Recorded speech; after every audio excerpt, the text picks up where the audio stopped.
ನಾವು ಗಣ ಪ್ರಸ್ತಾರ ಹಾಕಿದ್ವಿ, ಗಣ ವಿಭಾಗ ಮಾಡಿದ್ವಿ. ಈಗ ಕೊನೆದಾಗ ಏನು ಬರಬೇಕು?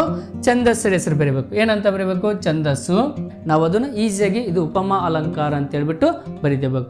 ಇಷ್ಟು ನೀವು ಬರೆದ್ರೆ ಸಾಕು, ನಿಮಗೆ ಎಷ್ಟು ಅಂಕ? 3 ಅಂಕಗಳು ನಮಗೆ ಸಿಗ್ತಾ ಹೋಗುತ್ತೆ. ಒಂದಂತ ಇದ್ದೇ ಇರುತ್ತಿದ್ದು ಅಲಂಕಾರಗಳಿಂದ. ವಿದ್ಯಾರ್ಥಿಗಳೇ, ಈ ದಿನ 2023-24ನೇ ಸಾಲಿನ 10ನೇ ತರಗತಿಯ ಮೊದಲ ಬಾರಿಗೆ ನಾವು ಪೂರ್ವ ಸಿದ್ಧತಾ ಪರೀಕ್ಷೆಯನ್ನು ನಾವು ಒಂದು ಪೇಪರನ್ನು ನಾವು ನೋಡ್ತಾ ಹೋಗೋಣ. 10ನೇ ತರಗತಿ ಪೂರ್ವ ಸಿದ್ಧತಾ ಪರೀಕ್ಷೆ 2023-24ನೇ ಸಾಲು. ಅಂಕಗಳು 100 ಅಂಕಗಳು ನೀಡಲಾಗುತ್ತದೆ. ಸಮಯ ನಿಮಗೆ 3 ಗಂಟೆ 15 ನಿಮಿಷಗಳು ಸಹ ಇರುತ್ತದೆ. ಇಲ್ಲಿ ಒಟ್ಟಾರೆ ನಾವು ಪ್ರಶ್ನೆಗಳು ಪೂರ್ವ ಸಿದ್ಧತೆಯಲ್ಲಿ ನಿಮಗೆ ಕೊನೆಗೆ ಎಕ್ಸಾಮಲ್ಲಿ ಬರುವಂಥ 45 ಪ್ರಶ್ನೆಗಳನ್ನು ಆಧರಿಸಿಟ್ಕೊಂಡು ಪೂರ್ಣವಾದಂತಹ 7 ಪಾಠಗಳು ಮತ್ತು 8 ಪದ್ಯಗಳಿಗೆ ಸಂಬಂಧಪಟ್ಟಂತೆ ಒಟ್ಟಾರೆಗೆ ಮತ್ತು ವ್ಯಾಕರಣಾಂಶಗಳಿಗೆ ಸಂಬಂಧಪಟ್ಟಂತೆ ಇಲ್ಲಿ ಇರೋದನ್ನು ನಾವು ಗಮನಿಸ್ತಾ ಬರ್ತೀವಿ. ನಾವು ಒಂದೊಂದಾಗಿ ನೋಡ್ತಾ ಹೋಗೋಣ. ಮೊದಲನೇ ಹೆಡ್ಡಿಂಗಲ್ಲಿ ನಾವು ಈ ಕೆಳಗಿನ ಪ್ರಶ್ನೆಗಳಿಗೆ ಅಪೂರ್ಣ ಹೇಳಿಕೆಗಳಿಗೆ 4 ಆಯ್ಕೆಗಳನ್ನು ನೀಡಲಾಗಿದೆ. ಅವುಗಳು ಹೆಚ್ಚು ಸೂಕ್ತವಾದಂತಹ ಉತ್ತರವನ್ನು ಆರಿಸಿ ಕ್ರಮಾಕ್ಷರದೊಂದಿಗೆ ಬರೆಯಿರಿ ಅಂತ ಮೊದಲನೇ ಇರುತ್ತದೆ. ಇಲ್ಲಿ 6 ಪ್ರಶ್ನೆಗಳು ನಿಮಗೆ ನೀಡಲಾಗುತ್ತದೆ. 6 ಪ್ರಶ್ನೆಗಳಿಗೆ ಒಂದೊಂದು ಅಂಕವನ್ನು ಇಲ್ಲಿ ಕೊಡಲಾಗುತ್ತದೆ.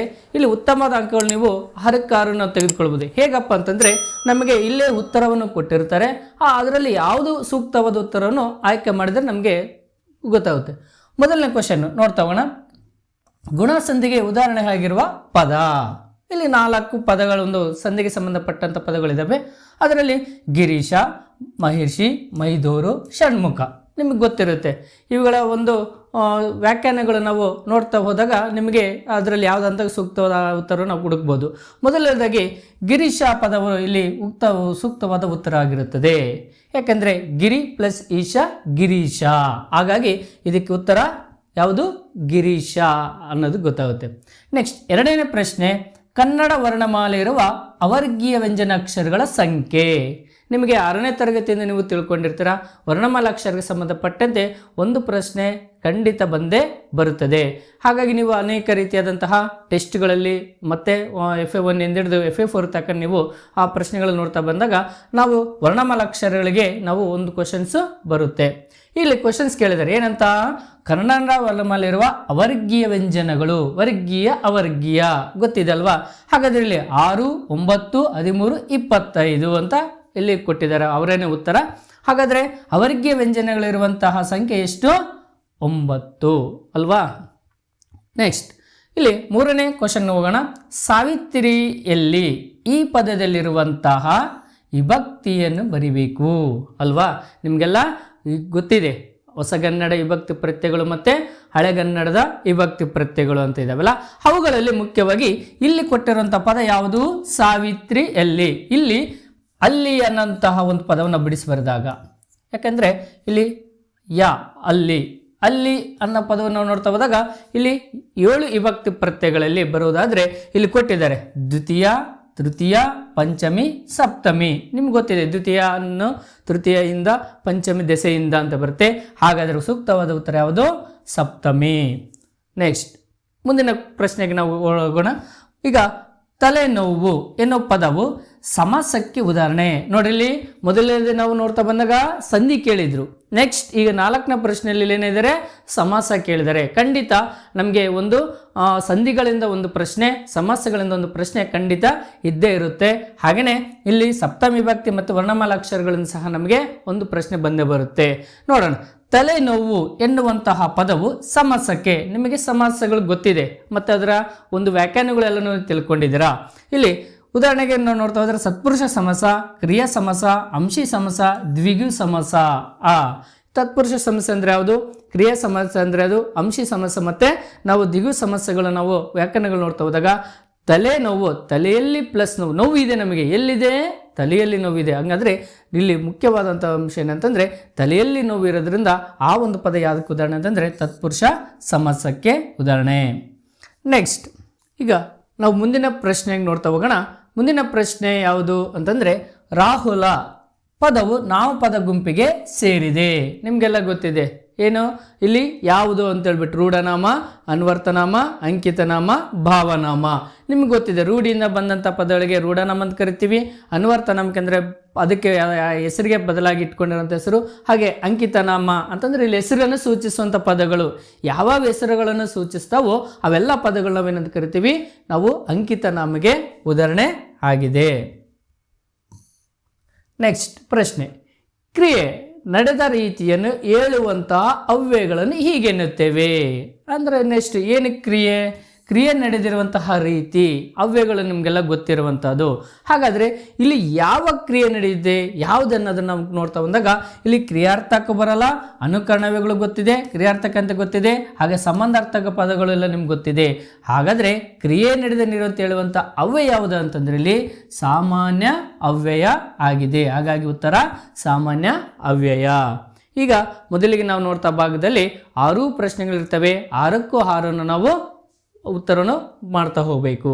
ನೆಕ್ಸ್ಟ್ ನಾವು ನೋಡೋದಾದರೆ ಎರಡನೇ ಒಂದು ಮೇನ್ ಹೆಡ್ಡಿಂಗಲ್ಲಿ ಕೆಳಗಿನಗಳಲ್ಲಿ ಮೊದಲೆರಡು ಪದಗಳಿಗೆ ಸಂಬಂಧಿಸಿದಂತೆ ಮೂರನೇ ಪದಕ್ಕೆ ಹೊಂದುವಂಥ ಸಂಬಂಧಿ ಪದವನ್ನು ಬರಿಬೇಕು. ಇಲ್ಲಿ ಉತ್ತರ ನಿಮಗೆ ಈಸಿ ಅಂತಹ ಉತ್ತರವನ್ನು ಹುಡುಕ್ಬೋದು. ಯಾಕಂದರೆ ಆಲ್ರೆಡಿ ನಮಗಿಲ್ಲಿ 2 ಪದಗಳಿಗೆ ಜೋಡಣೆ ಕೊಟ್ಟಿರ್ತಾರೆ. 3ನೇ ಪದಕ್ಕೆ ಮಾತ್ರ ಅದಕ್ಕೆ ಸಂಬಂಧಪಟ್ಟಂತೆ ಇವೆರಡಕ್ಕೆ ಏನಿರುತ್ತೆ ಅದಕ್ಕೆ ಸಂಬಂಧಪಟ್ಟಂಥ ಪದವೇ ಇಲ್ಲಿರೋದ್ರಿಂದ ನಾವು ಗುರುತಿಸ್ಬೋದು. ಇಲ್ಲಿ 4 ಪ್ರಶ್ನೆಗಳಿರ್ತವೆ, 4ಕ್ಕೂ ಒಂದೊಂದು ಮಾರ್ಕ್ಸ್ ಅಂಕಗಳನ್ನು ನೀಡಿರ್ತಾರೆ. ಮೊದಲನೇದು 7ನೇ ಪ್ರಶ್ನೆ, ಇಲ್ಲಿ ಮಕ್ಕಳು ಮರಿ ಪದ ಜೋಡು ನುಡಿ ಆಗಿದ್ದರೆ ಇಲ್ಲಿ ಓಡಿ ಓಡಿ ಎನ್ನುವಂಥ ಪದಕ್ಕೆ ಯಾವುದು ಅಂತೇಳಿ ನಾವು ಗುರುತಿಸ್ಬೇಕು, ಇಲ್ಲಿ ಬರಿಬೇಕಾಗಿರೋದೆ. ಇಲ್ಲಿ ಆಲ್ರೆಡಿ ಅವರು ಕೊಟ್ಟಿದ್ದಾರೆ. ಇಲ್ಲಿ ಏನಂತ ಮಕ್ಕಳು ಮರಿ ಅನ್ನೋದು ಜೋಡು ನುಡಿ ಪದ ಅಂತ ಆಗಿದ್ರೆ ಅದಕ್ಕೆ ಸಂಬಂಧಪಟ್ಟಂಥ 3ನೇ ಪದ ಯಾವುದಾಗಿರುತ್ತೆ, ಓಡಿ ಓಡಿ ಇರುತ್ತೆ. ಹಾಗಾದರೆ ಇಲ್ಲಿ ಬರುವಂಥ ಅಂದರೆ ನಿಮ್ಗೆ ಗೊತ್ತಿದೆ ಉಕ್ತಿ ದ್ವಿ ಅಂದರೆ 2 ಸಲ ಉಕ್ತಿ ಆಗಿರುವಂಥ ಪದಗಳೆಲ್ಲ ಏನಾಗಿರ್ತವೆ, ದ್ವಿರುಕ್ತಿಯಾಗಿರ್ತವೆ. ಹಾಗಾದರೆ ಇದು ಯಾವ ಪದ, ದ್ವಿರುಕ್ತಿ. ಓಕೆ. ನೆಕ್ಸ್ಟ್ 8ನೇ ಪ್ರಶ್ನೆಗೆ ನಾವು ಹೋಗೋಣ. 8ನೇ ಪ್ರಶ್ನೆ, ವರ್ಷ ಈ ಪದವೇನೆಂದರೆ ಇಲ್ಲಿ ಮುಖ್ಯವಾಗಿ ತತ್ಸಮ ತದ್ಭವ ಪದಗಳಿಗೆ ಒಂದು ಸಂಬಂಧಪಟ್ಟಂಥ ಒಂದು ಪದ ಬಂದಿದೆ. ಇಲ್ಲಿ ವರ್ಷ ಅನ್ನೋ ಪದಕ್ಕೆ ವರುಷ ಅಂತಾದರೆ ಕಾರ್ಯ ಅನ್ನೋ ಪದಕ್ಕೆ ಏನು ಬರುತ್ತೆ, ಕಜ್ಜ, ಕಾರ್ಯ ಕಜ್ಜ. ಅರ್ಥ ಆಯ್ತಾ? ನೆಕ್ಸ್ಟ್ ಏನಂದರೆ ನಿಮಗೆ ಪಾಠಕ್ಕೆ ಸಂಬಂಧಪಟ್ಟಂಥ ಒಂದು ಪದಗಳ ಅರ್ಥದಲ್ಲಿ ಬರ್ತವೆ. ಮೊದಲ ಪದ ಯಾರಿದ್ರೆ ಶ್ರಮಣಿ ಅಂತ ಪದ ಬಂದಿದೆ ಅಲ್ವಾ, ಆ ಶ್ರಮಣಿ ಅಂತ ಪದಕ್ಕೆ ತಪಸ್ವಿನಿ ಅಂತ ಬಂದರೆ ಅದಕ್ಕೆ ಸಂಬಂಧಪಟ್ಟಂಥ 3ನೇ ಪದ ಯಾವುದಿದೆ, ಸುರಭಿ ಅಂತಿದೆ. ಆ ಸುರಭಿ ಅನ್ನೋಂಥ ಪದಕ್ಕೆ ಯಾವುದು, ಕಾಮಧೇನು. ಇದು ಯಾವ ಪಾಠದಲ್ಲಿ ಬರುತ್ತೆ ಗೊತ್ತಲ್ವಾ, ಗುಡ್, ಯಾವುದು, ಶಬರಿ ಎನ್ನುವಂಥ ಪಾಠದಲ್ಲಿ ಬರುತ್ತೆ ನೋಡ್ರಿ, ಕಾಮಧೇನು. ನೆಕ್ಸ್ಟ್ ಇಲ್ಲಿ 10ನೇ ಒಂದು ಪ್ರಶ್ನೆ ನೋಡಿದಾಗ ಇಲ್ಲಿ ಏನಾಗುತ್ತೆ ಅಂದರೆ ಹೊಸಗನ್ನಡ ರೂಪವನ್ನು ನಾವು ಬರಿಬೇಕು. ಇಲ್ಲಿ ಏನಾಗುತ್ತೆ ಅಂದರೆ ಮ್ಯಾಗ ಅನ್ನೋಂಥ ಪದಕ್ಕೆ ಮೇಲೆ ಅಂತ ಬಂದರೆ ಸಕ್ಕರಿ ಅನ್ನೋಂಥ ಪದ ಬಂದಿದೆಯಲ್ಲ, ಸಕ್ಕರಿ ಅನ್ನೋ ಪದಕ್ಕೆ ಸಕ್ಕರೆ. ನೆಕ್ಸ್ಟ್ ಇಲ್ಲಿ ಕೆಳಗಿನ ಪ್ರತಿಯೊಂದು ಪ್ರಶ್ನೆಗೆ ಒಂದು ವಾಕ್ಯದಲ್ಲಿ ಉತ್ತರ ಬರೀರಿ. ಇಲ್ಲಿ ನಾವು 2 ಸೆಂಟೆನ್ಸ್ ಅಲ್ಲ, ಒಂದೇ ವಾಕ್ಯದಲ್ಲಿ ಇಲ್ಲಿ ಉತ್ತರಗಳನ್ನು ನಾವು ಬರ್ಕೊಳ್ತಾ ಹೋಗಬೇಕು. ಇಂತಹ ಪ್ರಶ್ನೆಗಳು ನಮಗೆ 7 ಪ್ರಶ್ನೆಗಳು ಬಂದಿರ್ತವೆ. 7ಕ್ಕೆ 7 ನಾವಿಲ್ಲಿ ಬರಿಬೇಕಾಗಿರುವಂತಹದ್ದು. ಇಲ್ಲಿ 11ನೇ ಪ್ರಶ್ನೆ ಯಾವುದಿದೆ, ಆಂಗ್ಲ ಸಾಮ್ರಾಜ್ಯದ ವೈಭವ ಕಂಡು ಬರುವ ಓಣಿ ಹೆಸರೇನು. ಇದು ನಿಮಗೆಲ್ಲ ಗೊತ್ತಿದೆ, ಯಾವ ಪಾಠದಲ್ಲಿ ಬರುತ್ತದೆ ಅನ್ನೋದ್ರ ಬಗ್ಗೆ ನೀವೆಲ್ಲ ನೋಡಿರ್ತೀರ. ಅಂದರೆ ನೀವೆಲ್ಲ ಮೊದಲಿಗೆ ಲಂಡನ್ ನಗರ ಪಾಠವನ್ನು ಓದಿರ್ತೀರಲ್ವ, ಅದರಲ್ಲಿ ಬರುವಂಥ ಒಂದು ಪ್ರಶ್ನೆಗಿದ್ದು ಏನಂತಂದ್ರೆ ಅಲ್ಲಿ ಬೇರಿಂಗ್ ಕ್ರಾಸ್ ಅಂತ ಬರುತ್ತೆ. ಆಂಗ್ಲ ಸಾಮ್ರಾಜ್ಯ ಕಂಡು ಬರುವ ಓಣಿ ಯಾವುದಂದ್ರೆ ಬೇರಿಂಗ್ ಕ್ರಾಸ್ ಅನ್ನೋಂಥ ಅದರಲ್ಲಿ ಬರುತ್ತಲ್ಲಿ. ನೆಕ್ಸ್ಟ್ ಪದ್ಯಕ್ಕೆ ಸರಿದೆ ನೋಡಿ, ನದಿ ಜಲಗಳು ಏನಾಗಿದ್ದಾವೆ, ನದಿ ಜಲಗಳೆಲ್ಲವೂ ಸಹ ಏನಾಗಿದೆ, ಕಲುಷಿತವಾಗಿದ್ದಾವೆ ಅಂತ ಕವಿ ಹೇಳ್ತಾ ಬಂದಿದ್ದಾರೆ. ನೆಕ್ಸ್ಟ್ 13ನೇ ಪ್ರಶ್ನೆ, ಹಕ್ಕಿಯು ಯಾರ ನೆತ್ತಿಯನ್ನು ಕುಕ್ಕಿದೆ. ನೋಡಿ ಎಷ್ಟು ಅದ್ಭುತವಾಗಿ ಹೇಳ್ತಾರೆ ಬೇಂದ್ರವರು ಅಲ್ವಾ, ನೋಡಿ ಎಷ್ಟು ಚೆನ್ನಾಗಿದೆ. ಹಕ್ಕಿಯು ಯಾರ ನೆತ್ತಿಯನ್ನು ಕುಕ್ಕಿದೆ, ಯಾರ ನೆತ್ತಿ, ಸೌರಭಾಮರ ಅಲ್ವಾ. ಹಾಗಾದರೆ ಇಲ್ಲಿ ಹಕ್ಕಿಯು ಸೌರಭಾಮರ ನೆತ್ತಿಯನ್ನು ಕುಕ್ಕಿದೆ. ನೆಕ್ಸ್ಟ್ ಪೇಜಲ್ಲಿ ನಾವು ಹೋಗೋಣ. ನೆಕ್ಸ್ಟ್ ಪ್ರಶ್ನೆ ಸಂಖ್ಯೆ 14ನೇದು, ಕ್ರಿಯಾ ಸ್ವಾತಂತ್ರ್ಯ ಎಂದರೇನು. ಕ್ರಿಯಾ ಸ್ವಾತಂತ್ರ್ಯ ಎಂದರೇನು ಅಂದರೆ ಕ್ರಿಯಾ ಸ್ವಾತಂತ್ರ್ಯ ನಮ್ಮ ಸಂಬಂಧಪಟ್ಟಿದ್ದು ಸ್ವಂತಕ್ಕೆ. ನೀವು ನೋಡ್ತಾ ಹೋಗ್ತೀರಾ, ನಮ್ಮಲ್ಲಿ ಗುರುತಿಸೋದಕ್ಕೋಸ್ಕರವಾಗಿ ಏನಾಗ್ತಂದ್ರೆ ತನಗೆ ಬಂದಂತಹ ಕೆಲಸ ಕಾರ್ಯಗಳನ್ನು ಮಾಡುವಂತಹದ್ದು, ಅದು ಮೊದಲವಾಗಿ ಕ್ರಿಯವಾಗಿ ನೋಡುವಂತಹ ಸ್ವಾತಂತ್ರ್ಯವಾಗಿರುತ್ತೆ. ತನಗೆ ಹೇಗೆ ಇಚ್ಛೆ ಬರುತ್ತೋ ತಾನು ಮಾಡುವಂಥ ಕೆಲಸ ಆಗಿರುತ್ತದೆ. ಅಂದರೆ ನಮ್ಮ ರಚನೆಗೆ ಇಷ್ಟ ಬಂದಂತಹ ಕೆಲಸ ಮಾಡುವಂಥದ್ದು, ಅದಕ್ಕೆ ನಾವು ಕ್ರಿಯಾ ಸ್ವಾತಂತ್ರ್ಯ ಅಂತ ಕರಿತಾ ಬರ್ತೀವಿ. ನೆಕ್ಸ್ಟ್ ಅದರಲ್ಲೇ ಬರುತ್ತೆ ನಾವು ಪೂರಕ ಪಾಠದಲ್ಲೇ ರಾಜಕೀಯ ಸ್ವಾತಂತ್ರ್ಯ ಎಂದರೇನು ಅಂತ ಕರಿತೇವೆ. ಇಲ್ಲಿ ರಾಜಕೀಯ ಸ್ವಾತಂತ್ರ್ಯ ಅಂತಂದ್ರೆ ವ್ಯಕ್ತಿತ್ವವನ್ನು ರೂಪಿಸುವಂಥದ್ದಾಗಿರುತ್ತದೆ. ನಂತರ ಏನಾಗುತ್ತೆ ಅಂದರೆ ಇಲ್ಲಿ ರಾಷ್ಟ್ರೀಯ ಸಮಾನತೆಗೆ ಸಂಬಂಧಪಟ್ಟಂಥ ಒಂದು ಸ್ವಾತಂತ್ರ್ಯ ಅಂತ ನಾವು ಕರಿತಾ ಬರ್ತೀವಿ. ಇದಾಗುತ್ತೆ. ನೆಕ್ಸ್ಟ್ 16ನೇ ಪ್ರಶ್ನೆಗೆ ಹೋಗೋಣ. 16ನೇ ಪ್ರಶ್ನೆಯಲ್ಲಿ ಇದೆ, ಯಾವುದನ್ನು ಎಚ್ಚರದಲ್ಲಿ ಮುನ್ನಡೆಸಬೇಕು. ನೋಡು ಕವಿ ಎಷ್ಟು ಅದ್ಭುತವಾಗಿ ಹೇಳಿದ್ದಾರೆ ಅಂದರೆ, ಯಾವುದನ್ನು ಎಚ್ಚರದಲ್ಲಿ ಮುನ್ನಡೆಸಬೇಕು ಅಂದಾಗ ಇಲ್ಲಿ ಹಡಗನ್ನು ಎಚ್ಚರದಲ್ಲಿಂದ ಮುನ್ನಡೆಸಬೇಕು ಅಂತೇಳಿ ಕವಿ ಹೇಳಿರುವಂಥದ್ದು ನಾವು ಗುರುತಿಸ್ತಾ ಬರ್ತೀವಿ. ನೆಕ್ಸ್ಟ್ 17ನೇ ಪ್ರಶ್ನೆ ಇದೆ, ಪೆರಿಯಾರವರು ಹುಟ್ಟು ಹಾಕಿದ ಸಂಘಟನೆ ಹೆಸರೇನು. ನೋಡ್ರಲ್ಲ ಪೂರಕ ಪಾಠದಲ್ಲಿರುವಂಥದ್ದು ಇದು. ಪೆರಿಯಾರವರು ಇರ್ತಾರಲ್ಲ, ಅವ್ರನ್ನ ಸಂಘಟನೆ ಹುಟ್ಟಾಕ್ತಾರೆ. ಯಾವ ಸಂಘಟನೆ ಅಂದರೆ ದ್ರಾವಿಡ ಕಾಳಗಂ ಎನ್ನುವಂತಹ ಒಂದು ಮುಖ್ಯವಾದಂತಹ ಉತ್ತರ ನಾವು ಬರಿತಾ ಹೋಗಬೇಕು. ಇದು 7ಕ್ಕೆ 7 ಅಂಕಗಳು ಸಿಗುತ್ತೆ. ತುಂಬ ಈಸಿಯಾಗಿರುವಂತಹ ಪ್ರಶ್ನೆಗಳು ನಾವು ಬರಿಬಹುದು. ನೆಕ್ಸ್ಟ್ ನಾವು ಮೇನ್ ಹೆಡ್ಡಿಂಗ್ 4ನೇದಕ್ಕೆ ಹೋಗೋಣ. 4ನೇ ಹೆಡ್ಡಿಂಗ್ನಲ್ಲಿದೆ, ಪ್ರತಿಯೊಂದು ಪ್ರಶ್ನೆಗಳಿಗೆ 3 ಅಥವಾ 4 ವಾಕ್ಯದಲ್ಲಿ ಬರೀರಿ ಅನ್ನುವಂತಹ ಹೆಡ್ಡಿಂಗ್ ಇದೆ. ಇಲ್ಲಿ ಏನಾಗ್ತಂದ್ರೆ ಇಲ್ಲಿ 10 ಪ್ರಶ್ನೆಗಳು ನಾವು ಕಾಣ್ತಾ ಬರ್ತೀವಿ. 10 ಪ್ರಶ್ನೆಗಳಿಗೆ 2 ಅಂಕ ಇರ್ತವೆ. ಅವಕ್ಕೆ 20 ಅಂಕಗಳು ನಾವು ಬರಿತಾ ಹೋಗಬೇಕು. ಇಲ್ಲಿ ಮುಖ್ಯವಾಗಿ ಪದ್ಯಗಳಿಂದನೂ ಮತ್ತೆ ಪಾಠಗಳಿಂದನೂ ಮತ್ತು ಪೂರಕ ಪಾಠದಿಂದನೂ ಆ ನಂತರ ಏನಂತಾರೆ ಪ್ರಶ್ನೆಗಳು ನಾವು ಇರೋದನ್ನು ಗಮನಿಸ್ತಾ ಬರ್ತೀವಿ. ಈಗ ಮೊದಲನೇದಾಗಿ ಪ್ರಶ್ನೆ 18ನೇ ಪ್ರಶ್ನೆ, ರಾಮ ಲಕ್ಷ್ಮಣರನ್ನು ಶಬರಿ ಹೇಗೆ ಸತ್ಕರಿಸಿದಳು. ಯಾವ ಪಾಠದಂತ ನೀವು ಗೆಸ್ ಮಾಡಿರ್ಬೇಕು, ಹೌದಲ್ವಾ? ಯಾವ ಪಾಠ ಇದು? ಶಬರಿ ಪಾಠದಿಂದ ಬಂದಿದೆ. ನೋಡ್ರಿ, ಶಬರಿ ಪಾಠದಿಂದ ಬಂದಿರುವಂತಹದ್ದು. ಹೀಗೆ ರಾಮ ಲಕ್ಷ್ಮಣರು ಬರ್ತಾರೆ. ರಾಮ ಲಕ್ಷ್ಮಣರು ಬಂದಾಗ ಇಲ್ಲಿ ಶಬರಿ ಹೇಗೆ ಸತ್ಕರಿಸಿದಳು ಅಲ್ವಾ, ಎಷ್ಟು ಚೆನ್ನಾಗಿ ಅಲ್ಲಿ ಕವಿ ವರ್ಣಿಸ್ತಾ ಹೋಗಿರುವಂಥದ್ದು. ಅದು ನಾವು ಬರಿತಾ ಹೋಗಬೇಕು. 2 ಅಂಕಗಳಿಗೆ ಕನಿಷ್ಠ ಅಂದರೆ ನೀವು 2 ರಿಂದ 3 ಪ್ಯಾರದಲ್ಲಿ ಬರಿತಾ ಹೋಗಿ ಸಿಗುತ್ತೆ ನಿಮಗೆ ಫುಲ್ ಅಂಕಗಳು. ನೆಕ್ಸ್ಟ್ 19ನೇ ಪ್ರಶ್ನೆ, ಸಾಮ್ರಾಟರ ಪಟ್ಟಾಭಿಷೇಕವಾಗುವಾಗ ಸಿಂಹಾಸನ ಮೇಲಿರುವ ಕಲ್ಲು ಪಾಠ ವಿಶೇಷತೆ ಏನು. ನಿಮಗೆಲ್ಲ ಗೊತ್ತಿದೆ ಯಾವ ಪಾಠದಲ್ಲಿದು? ಲಂಡನ್ ನಗರ ಬರುತ್ತಲ್ವಾ, ಆ ಚಾಪ್ಟ್ರಲ್ಲಿ ಈ ಪ್ರಶ್ನೆನೂ ಬರುತ್ತೆ. ಲಂಡನ್ ನಗರ. ಹೋಗೋಣ. ನೆಕ್ಸ್ಟ್ ಪ್ರಶ್ನೆ, ಹಡಗನ್ನು ಯಾವುದರ ಬೆಳಕಿನಲ್ಲಿ ಮುನ್ನಡೆಸಬೇಕಿದೆ. ನೋಡಿ 2ನೇ ಪ್ರಶ್ನೆ, 20ನೇ ಪ್ರಶ್ನೆ, ಹಡಗನ್ನು ಯಾವುದರ ಬೆಳಕಿನಲ್ಲಿ ಮುನ್ನಡೆಸಬೇಕು ಅಂತೇಳ್ಬಿಟ್ಟು ಕವಿ ಇಲ್ಲಿ ಹೇಳಿರೋದು ನಾವು ಗುರುತಿಸ್ತಾ ಬರ್ತೀವಿ. ಇಲ್ಲಿ ಸಂಕಲ್ಪ ಗೀತೆ ನೀವೆಲ್ಲ ಗೊತ್ತಿದೆ. ಸಂಕಲ್ಪ ಗೀತೆಯಲ್ಲಿ ಕವಿಯವರು ಹೇಳಿರುವಂತಹದ್ದು ಇದು 2-3 ವಾಕ್ಯದಲ್ಲಿ ಬರುವಂತಹ ಪ್ರಶ್ನೆ ಆಗಿದೆ. ನಂತರ 21ನೇದು, ಹಕ್ಕಿಯ ಹಾರಾಟವನ್ನು ಆಕಾಶಕ್ಕೆ ಹೇಗೆ ಹೋಲಿಸಿದ್ದಾರೆ. ಎಷ್ಟು ಅದ್ಭುತವಾಗಿ ಹಕ್ಕಿಯನ್ನು ಕವಿ ನಮ್ಮ ಮನಸ್ತಾಪಗಳಿರುವಂತಹ ಮುಖ್ಯವಾಗಿ ಇಲ್ಲಿ ಯಾವುದರ ರೀತಿಯಲ್ಲಿ ಹಕ್ಕಿಯು ಹಾರಾಟವನ್ನು ಆಕಾಶಕ್ಕೆ ಹೇಗೆ ಹೋಲಿಸಿದ್ದಾರೆ ಅನ್ನೋದ್ರ ಬಗ್ಗೆ ಕವಿ ಹೇಳಿರುವಂಥದ್ದು ಅಂಶವನ್ನು ನಾವು 2-3 ವಾಕ್ಯದಲ್ಲಿ ಬರಿಬೇಕು. ನೆಕ್ಸ್ಟ್ ಕ್ವಶನ್ನಲ್ಲಿ, ಬಾಳಿನಲ್ಲಿ ತೃಪ್ತಿ ದೊರಬೇಕಾದರೆ ಏನು ಮಾಡಬೇಕೆಂದು ವಿವೇಕಾನಂದರ ಅಭಿಪ್ರಾಯವಾಗಿದೆ. ವಿವೇಕಾನಂದರವರು ಪೂರಕ ಪಾಠದಲ್ಲಿ ಇಲ್ಲಿ ತಮ್ಮ ಒಂದು ವೈಯಕ್ತಿಕವಾದಂಥ ಜೀವನದಲ್ಲಿ ಹೇಗೆ ನಾವು ಮಾಡಬೇಕು ಅನ್ನೋದ್ರ ಬಗ್ಗೆ ವಿವರವಾಗಿ ಹೇಳಿರುವಂಥದ್ದು ಬರಿಬೇಕು. ನೆಕ್ಸ್ಟ್, ರಾಮನ ಗಿರಿವನವನ್ನು ಏನೆಂದು ಪ್ರಾರ್ಥಿಸಿದನು. ನೋಡ್ರಿ, ಮತ್ತೆ ಕ್ವಶನ್ಸ್ ಇಲ್ಲಿ ರಿಪೀಟ್ ಆಗ್ತಾ ಬರುತ್ತೆ. ಯಾಕಂದರೆ ಒಂದೇ ಚಾಪ್ಟ್ರಲ್ಲಿ 2 ಕ್ವಶನ್ ಬಂದು ನಾವು ಗಮನಿಸ್ತಾ ಬರ್ತೀವಿ. ಇಲ್ಲಿ ರಾಮನು ಗಿರಿವನವನ್ನು ಏನೆಂದು ಪ್ರಾರ್ಥಿಸಿದನು. ಹೇಗೆ ಪ್ರಾರ್ಥನೆ ಮಾಡ್ದ, ತನ್ನ ಸೀತೆಯನ್ನು ಕಳ್ಕೊಂಡು ಅಂತೇಳಿ ಅದನ್ನು ಬರಿಬೇಕು. ನೆಕ್ಸ್ಟ್ 24ನೇ ಪ್ರಶ್ನೆ, ಲಂಡನ್ನಿನ ಹೆಣ್ಣು ಮಕ್ಕಳು ಯಾವ ಕೆಲಸದಲ್ಲಿ ನಿಯುಕ್ತರಾಗುತ್ತಾರೆ. ನೋಡಿ, ಅಲ್ಲಿ ಕವಿ ಲಂಡನ್ ನಗರದಲ್ಲಿ ಭೇಟಿ ನೀಡುವಂಥ ಪ್ರವಾಸ ತಾಣ ಭೇಟಿ ನೀಡುವ ಸಂದರ್ಭದಲ್ಲಿ ಇಲ್ಲಿ ನಮ್ಮ ಹಾಗೆಯೇ ಅಲ್ಲೂ ಸಹ ಹೆಣ್ಮಕ್ಳು ಕೆಲಸದಲ್ಲಿ ತೊಡಗ್ತಾ ಇದ್ರಲ್ವಾ, ಯಾವ್ಯಾವ ಕೆಲಸದಲ್ಲಿ ತೊಡಗ್ತಾ ಇದ್ರು ಅನ್ನೋದ್ರ ಬಗ್ಗೆ ಇಲ್ಲಿ 2-3 ವಾಕ್ಯದಲ್ಲವಷ್ಟೇ ಬರಿಬೇಕು. ನೆಕ್ಸ್ಟ್ 25ನೇ ಪ್ರಶ್ನೆಗೆ ನಾವು ಹೋಗೋಣ. ಹೊಸಗಾಲದ ಹಸು ಮಕ್ಕಳನ್ನು ಹಕ್ಕಿ ಹೇಗೆ ಹರಿಸಿದೆ. ಆಯ್ಕೆ ಮಾಡಿದೆ, ಯಾಕಂದರೆ ಅಲ್ಲಿ ಮಕ್ಕಳನ್ನು ಕುರಿತು ಇಲ್ಲಿ ಹೇಳಿರುವಂಥದ್ದು. ಹಾಗಾಗಿ ಇಲ್ಲಿ ಏನಂದರೆ ಹೊಸಗಾಲದ ಹಸು ಮಕ್ಕಳನ್ನು ಹಕ್ಕಿ ಹೇಗೆ ಹರಿಸ್ತಾ ಬಂದಿದೆ ಅನ್ನೋದ್ರ ಬಗ್ಗೆ ನಾವು 2-3 ವಾಕ್ಯದಲ್ಲಿ ಬರಿಬೇಕು. ಇದು ನಾವು ಹಕ್ಕಿ ಹಾರುತ್ತದೆ ಎಂಬ ಪದ್ಯ ಭಾಗದಿಂದ ಬಂದಿರುವಂಥದ್ದು. ಹಾಗೆಯೇ ಪೂರಕ ಪಾಠದಲ್ಲಿ ನಾರಾಯಣಗುರು ಅವರ ಪ್ರಮುಖ ಆಶಯ ಏನಾಗಿತ್ತು, ಅವರು ಏನು ದೀನ ದಲಿತರ ವರ್ಗ ಬಗ್ಗೆ ಯಾವ ರೀತಿಯಾದಂತಹ ಆಶಯಗಳನ್ನು ಇಟ್ಕೊಂಡಿದ್ರು ಅನ್ನೋದ್ರ ಬಗ್ಗೆ ನಾವು ಬರಿತಾ ಹೋಗಬೇಕು.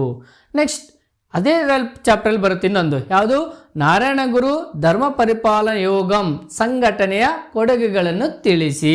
ಅಂದ್ರೆ ಅವ್ರು ಏನೇನು ಕೊಡುಗೆಗಳನ್ನು ಸಮಾಜದಲ್ಲಿ ಆಗುವ ಸಂದರ್ಭದಲ್ಲಿ ಕೊಟ್ಟರು ಅನ್ನೋದ್ರ ಬಗ್ಗೆ ಬರಿಬೇಕು. ಇಷ್ಟು 10 ಪ್ರಶ್ನೆಗಳು ನಿಮಗಿರ್ತವೆ. ಇಲ್ಲಿ ಪೂರಕ ಪಾಠ ಅನಂತರ ನಮಗೆ ಗದ್ಯ ಪಾಠದಿಂದ ಮತ್ತು ಪದ್ಯ ಪಾಠಗಳಿಂದ ಪ್ರಶ್ನೆಗಳು ಇರ್ತವೆ. 10ಕ್ಕೆ 10 ನಾವು ಬರೆದಾಗ ನಮಗೆ 20 ಅಂಕಗಳು ನಮಗೆ ಸಿಗುತ್ತಾ ಹೋಗುತ್ತೆ.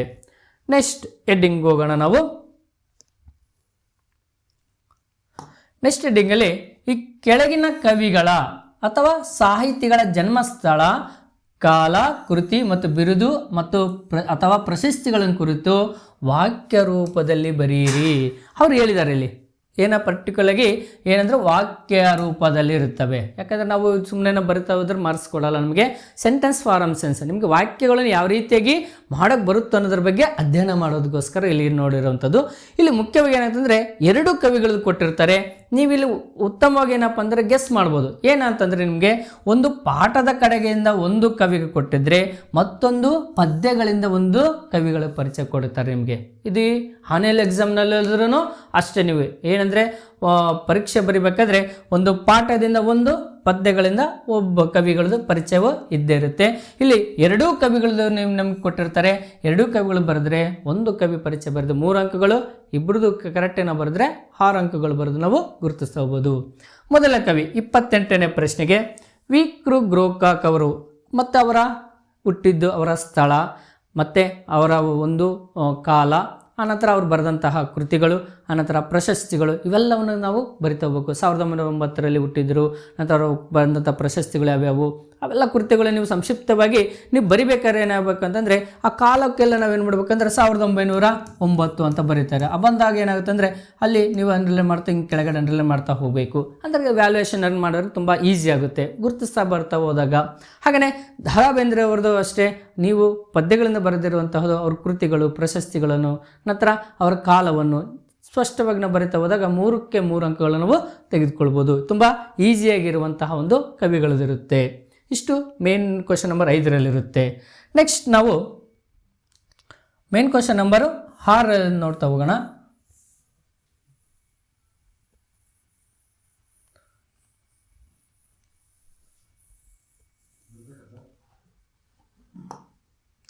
ಮೇನ್ ಕ್ವಶನ್ ನಂಬರ್ 6ರಲ್ಲಿ ಈ ಕೆಳಗಿನ ಪದ್ಯ ಭಾಗಕ್ಕೆ ಪ್ರಸ್ತಾರ ಹಾಕಿ ಗಣ ವಿಭಾಗ ಮಾಡಿ ಛಂದಸ್ಸಿನ ಹೆಸರನ್ನು ಬರೆಯಿರಿ. ತುಂಬ ಈಸಿಯಾಗಿರುತ್ತೆ ಇದು. ನೀವು ಬರೆಯೋದಿದ್ರೆ ಇಲ್ಲಿ 3ಕ್ಕೆ 3 ಅಂಕಗಳು ಈಸಿಯಾಗಿ ನಾವು ತೆಗೆದುಕೊಳ್ಬೋದು. ಯಾಕೆಂದರೆ ಇಲ್ಲಿ ನಿಮಗೆ ಪ್ರಸ್ತಾರ ಹಾಕಕ್ಕೆ 1 ಮಾರ್ಕ್ಸು, ಗಣ ವಿಭಾಗ ಮಾಡೋದಕ್ಕೆ 1 ಮಾರ್ಕ್ಸು, ಛಂದಸ್ಸಿನ ಹೆಸರು ಬರೆಯೋದಕ್ಕೆ 1 ಮಾರ್ಕ್ಸು, 3ಕ್ಕೆ ಒಂದೊಂದಕ್ಕೆ ಒಂದೊಂದು ಅಂಕಗಳು ನಾವು ಕೊಡೋದು ನಾವು ಕಾಣ್ತಾ ಬರ್ತೀವಿ. ಹಾಗಾದರೆ ಇಲ್ಲಿ ಏನು ಮಾಡುತ್ತಂದರೆ ನಿಮಗೆ ಪದ್ಯಗಳು ಯಾವುದು ಅಂತ ಕಂಡುಹಿಡಿಬೇಕಾಗುತ್ತೆ. ಹೇಗೆ ಅಂತಂತಂದರೆ ನಿಮಗೆ ಒಂದು ಸಾಲಿನ ಪದ್ಯ ಬಂತು ಅಂತಂದರೆ ಅದು ವೃತ್ತ ಆಗಿರುತ್ತೆ. ಕರ್ನಾಟಕ ವೃತ್ತಗಳು ನಿಮಗೆಲ್ಲ ಗೊತ್ತಿದೆ ಅಲ್ವಾ, 6 ವೃತ್ತಗಳು. ಆ 6 ವೃತ್ತಗಳಲ್ಲಿ ಒಂದು ವೃತ್ತ ಆಗಿರುತ್ತೆ. ಯಾಕಂದರೆ ನಿಮಗೆ ಪದ್ಯದ ಸಾಲಿನಗಳಲ್ಲಿ ಮುಖಾಂತರ ಇದು ಯಾವ ಪದ್ಯ ಆಗಿದೆ ಅಂತ ಕಂಡುಹಿಡಿಬೋದು. ಒಂದು ಸಾಲು ಏನಾದರೂ ಇದ್ದರೆ, ಒಂದು ಸಾಲು ಇದ್ದರೆ ಅದು ವೃತ್ತ. ಹಾಗೆ 2 ಸಾಲು ಇದ್ದರೆ ನಿಮ್ಗೆ ಗೊತ್ತಿದೆ, 2 ಸಾಲಿನಲ್ಲಿ ಪದ್ಯ ಇದ್ದರೆ ಅದು ಯಾವುದು ಕಂದ ಅಲ್ವಾ. ಹಾಗೆಯೇ 3 ಸಾಲುಗಳಿದ್ರು, 3 ಸಾಲು ಇದ್ದರೆ ಅದು ಷಟ್ಪದಿ, ಯಾವುದಾದ್ರೂ ಒಂದು ಷಟ್ಪದಿ ಆಗಿರುತ್ತೆ ಅದು. ಯಾಕೆಂದರೆ ನಾವು ಮೊದಲಿಗೆ ಚೂಸ್ ಮಾಡ್ಕೊಳ್ಬೇಕು ನಾವು ಯಾವುದ್ಯಾವುದು. 3 ಸಾಲು ಇದೆಯಾ, ಹಾಗಾದರೆ 3 ಸಾಲಲ್ಲಿ ಇದೆ ಯಾವುದೋ ಒಂದು ಷಟ್ಪದಿ ಕೊಟ್ಟಿದ್ದಾರೆ ಅಂತ ನಾವು ಗುರ್ತಿಡಿಬೋದು. ಹಾಗೆಯೇ 1 ಸಾಲು ಕೊಟ್ಟಿದ್ರೆ ವೃತ್ತ ಇದು ಅಂತ ನೀವು ಪ್ರಸಾರಕ್ಕೆ ಗುರ್ತಾಗ್ಬೋದು. ನೆಕ್ಸ್ಟ್ 2 ಸಾಲು ಇದ್ರೆ ಅದು ಕಂದ ಪದ್ಯ ಅಂತೇಳಿ ಗುರ್ತಿಡಿತೀವಿ. ಹಾಗಾದರೆ ನಮ್ಗೆ ಗೊತ್ತಿದೆ ಏನಿದೆ, 3 ಸಾಲುಗಳನ್ನು ಕೊಟ್ಟಿದ್ದಾರೆ ಅಲ್ವಾ. ಮೊದಲನೇ 1, 2, 3. ಹಾಗಾದರೆ ಮೊದಲು 2 ಸಾಲು ಸಮನಾಗಿದ್ದಾವೆ, 3ನೇ ಸಾಲು ಏನಾಗಿದೆ ಒಂದು ಇದೆ. ಅಂದರೆ ಷಟ್ಪದಿಯಲ್ಲಿ 6 ಸಾಲುಗಳು, ಅಲ್ಲಿ ನಿಮಗೆ ಪೂರ್ವಾರ್ಧ ಅಷ್ಟೇ ಕೊಡ್ತಾರೆ.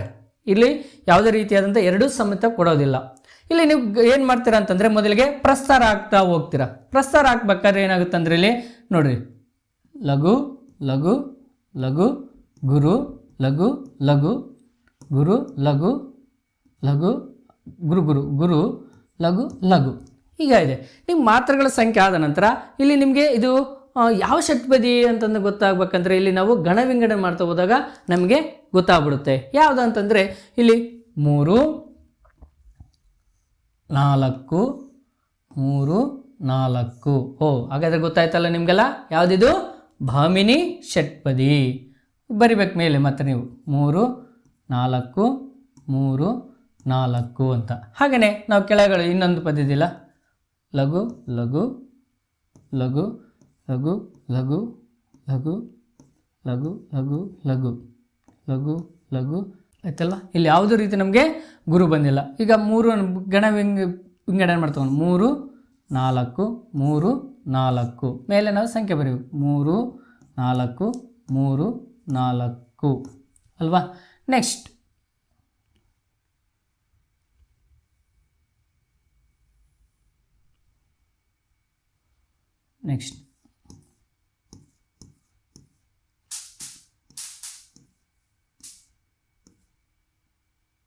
ಇಲ್ಲಿ ನೋಡಿಲಿ, ಒತ್ತಕ್ಷರದ ಹಿಂದಿನ ಅಕ್ಷರ ಏನಾಗಬೇಕು ಗುರು. ಲಘು ಲಘು ಲಘು ಲಘು ಲಘು ದೀರ್ಘ ಅಕ್ಷರ ಲಘು ಲಘು ಲಘು 1 2 3 1 2 3 4 1 2 3 2 3 4 2 3 2 3 4. ಇಲ್ಲಿ ಗೊತ್ತಿರಲಿ ಏನು ಹೇಳ್ರಿ, ಸೂತ್ರದ ನಿಯಮದ ಪ್ರಕಾರವಾಗಿ ಏನು ಷಟ್ಪದಿ ನಿಯಮ ಇದೆ ಅಲ್ವಾ. ಏನಂತ, ಕೊನೆಯ ಅಕ್ಷರ ಲಘುವಾಗಿದ್ದರೂ ಅದು ಏನಂತ ಪರಿಗಣಿಸ್ಬೇಕು, ನಾವು ಗುರು ಎಂದು ಪರಿಗಣಿಸಬೇಕು. ನೋಡಲ್ವಾ ಬಂತಲ್ವಾ. ಇಲ್ಲಿ ನಮ್ಮ ಹತ್ರ ಸಂಖ್ಯೆ ಬರೀಬೇಕು. ಇಲ್ಲಿ 3 4 3 4 3 4 ನೋಡಿ ಕರೆಕ್ಟ್ ಆಯ್ತಲ್ವ. ಹಾಗಾದರೆ ಮಾತ್ರೆಗಳು ಬಂದಾಗ 14 14 ಅಲ್ವಾ, 14 14 ಆಯ್ತಲ್ವ. 7 21 21 ಪ್ಲಸ್ 22 3 ನೋಡು 51 ಮಾತ್ರೆಗಳ ಸಂಖ್ಯೆ ಬರುತ್ತೆ. ನಂತರ ನೀವು ಕೊನೆಯದೇ ಕೇಳಿದೆ ನೋಡಿ, ಇಲ್ಲಿ ನಾವು ಗಣ ಪ್ರಸ್ತಾರ ಹಾಕಿದ್ವಿ, ಗಣ ವಿಭಾಗ ಮಾಡಿದ್ವಿ. ಈಗ ಕೊನೆಯದಾಗಿ ಏನು ಬರೀಬೇಕು, ಛಂದಸ್ಸಿನ ಹೆಸರು ಬರೀಬೇಕು. ಏನಂತ ಬರೀಬೇಕು, ಛಂದಸ್ಸು. ಛಂದಸ್ಸು ಯಾವುದು ಬರಿಬೇಕು ನೀವು ಇಲ್ಲಿ. ಏನಂತ, ಈ ಮೇಲಿನ ಪದ್ಯವು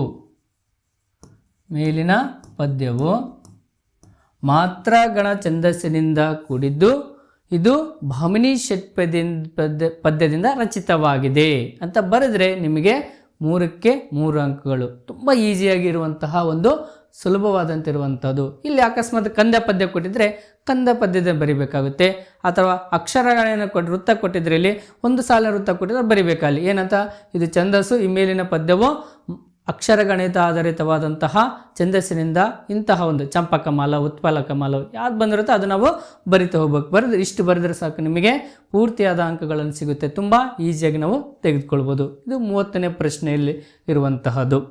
ನೆಕ್ಸ್ಟ್ ಮೇನ್ ಇನ್ನೊಂದು ಹೆಡ್ಡಿಂಗೋಣ. ಇಲ್ಲಿ 6ನೇ ಎದುರು ನೋಡೋಣ. ಇಲ್ಲಿ ಇನ್ನೊಂದೇ ಇದೆ, ಯಾವುದು, ಈ ಕೆಳಗಿನ ವಾಕ್ಯದಲ್ಲಿರುವ ಅಲಂಕಾರವನ್ನು ಹೆಸರಿಸಿ ಲಕ್ಷಣ ಬರೆದು ಸಮನ್ವಯಗೊಳಿಸಿ.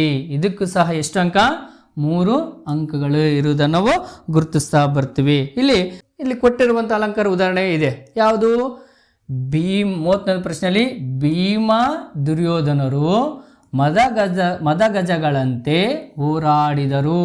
ನೋಡ್ರಿ, ನಿಮಗೆ ನೋಡಿದ ತಕ್ಷಣ ಇದು ಯಾವ ಅಲಂಕಾರ ಅಂತ ತುಂಬ ಗೆಸ್ ಮಾಡಿರ್ಬೋದು, ಯಾಕಂದರೆ ತುಂಬ ಈಸಿಯಾಗಿರುವಂತಹದ್ದು. ಇಲ್ಲಿ ಮದಗಜಗಳಂತೆ ಇಲ್ಲಿ ಏನಾಗಿದೆ ಅಂದರೆ, ನಿಮಗೆ ಒಂದು ನಿಮ್ಮ ಶಾಲೆಯ ಶಿಕ್ಷಕರು ಸಹ ಹೇಳಿರ್ಬೋದು, ಅಂತೆ ಅಂತಹ ಪದಗಳು ಏನಾದರೂ ಬಂತು ಅಂತಂದರೆ ನಾವು ಅಂದರೆ ಒಂದು ಉದಾಹರಣೆಗೆ ಹೇಳೋದಾದರೆ ಇಲ್ಲಿ ಈಸಿಯಾಗಿ ಕಂಡುಹಿಡಿಬೋದು ಯಾವ ಅಲಂಕಾರ.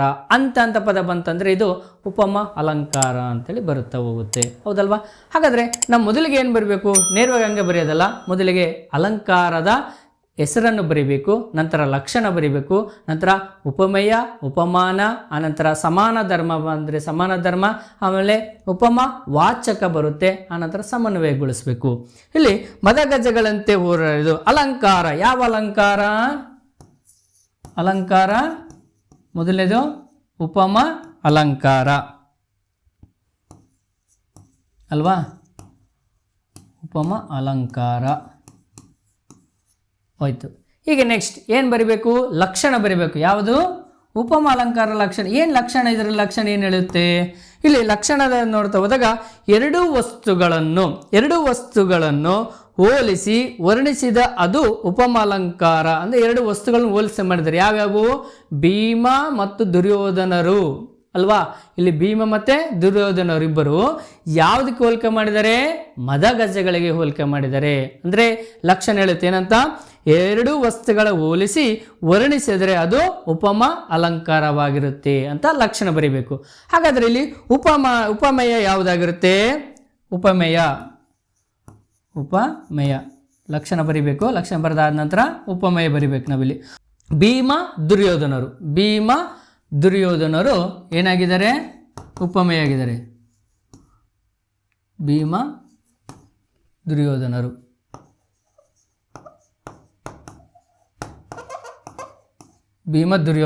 ಉಪಮೇಯ. ಯಾವುದಕ್ಕೆ ಹೋಲಿಕೆ ಮಾಡಿದ್ದಾರೆ ಇವ್ರನ್ನ? ಮದ ಗಜಗಳಂತೆ. ಅಂದರೆ ಎರಡು ಮದವನ್ನು ಹೊಂದಿರುವಂಥ ಗಜಗಳಿಗೆ ಹೋಲಿಕೆ ಮಾಡಿದ್ದಾರೆ. ಹಾಗಾದರೆ ಉಪಮಾನ ಯಾವುಗಳಿಗೆ ಅಂದರೆ ಉಪಮಾನ ಮದ ಗಜಗಳು.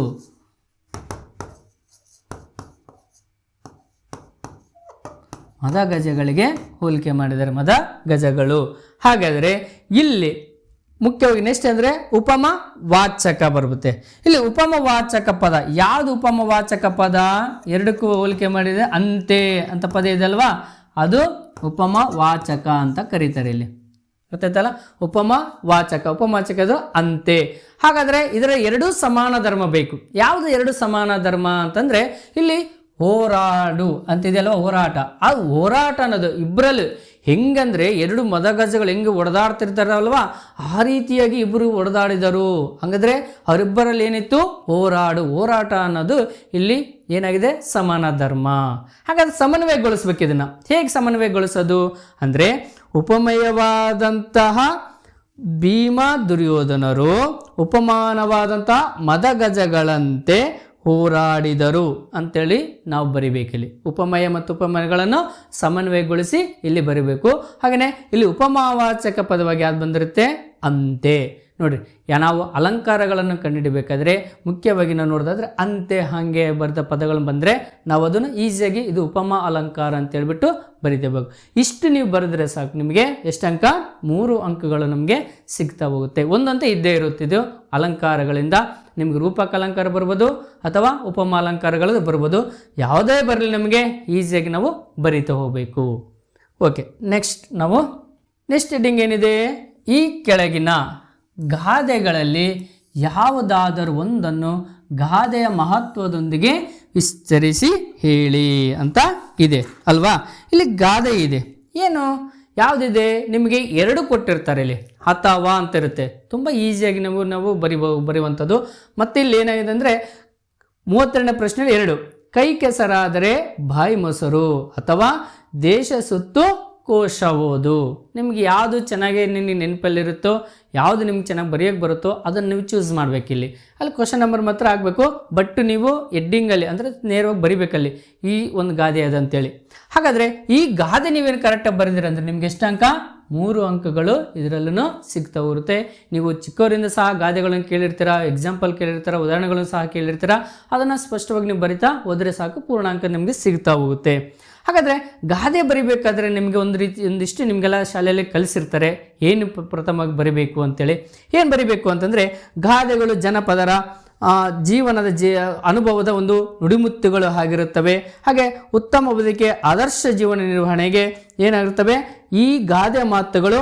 ವಾಣಿಗಳಂತಹ ಅಪರೂಪದ ಗಾದೆಗಳಲ್ಲಿ ಈ ಮಾತುಗಳಲ್ಲಿ ಇದು ಗಾದೆ ಒಂದಾಗಿದೆ. ಯಾವುದು?